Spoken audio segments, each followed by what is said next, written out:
నేను ఈ సంబంధం ఒప్పుకోవడానికి కారణం మీ అందం చూసి కాదు. పెళ్లి చూపుల ఫోటో అయితే రంగురంగు చీరలతో రకరకాల వింత మేకప్లతో పంపిస్తారు. కానీ మీరేమో ఏదో ఆధార్ కార్డుకి దిగినట్టు దిగి అందులో ఏదో మిగిలిపోయిన ఫోటో పంపించినట్టు పంపించారు. అప్పుడే అర్థమైంది మీ సింపుల్ సిటీ. రండి కూర్చోండి.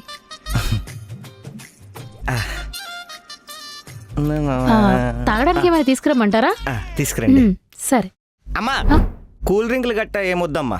లాస్ట్ టైం ఇలాగే మీరు కూల్ డ్రింక్ ఇస్తే మీ అమ్మాయి వాటికి డబ్బులు వేసింది. మంచినీళ్ళు తేయండి అమ్మా చాలు. సరే పంతులు గారు. శుక్ర మేష. అవును రావు గారు ఎన్ఆర్ఐ సంబంధం అడిగారు. థ్యాంక్ యూ అమ్మా.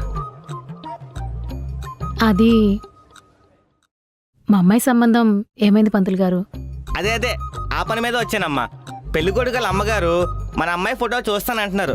ఒక్కసారి మీరు ఫోటో ఇస్తే వాళ్ళకి చూపించేసి వస్తా. ఫోటో తెప్పించమంటారా? సరే. లావణ్య లావణ్య ఫోటో ఒకటి తీసుకురావే నీది. సరే వచ్చేస్తుంది. ఇంకేంటమ్మా విశేషాలు? చెప్పాలి పంతులు గారు. ఇదిగోండి.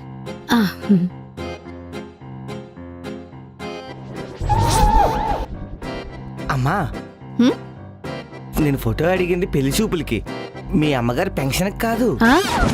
మా దగ్గర అదే ఉంది. వాళ్ళకి ఇష్టమైతే పెళ్లి చూపులకి రమ్మనండి, లేకపోతే వేరే సంబంధం వెతుక్కోమనండి.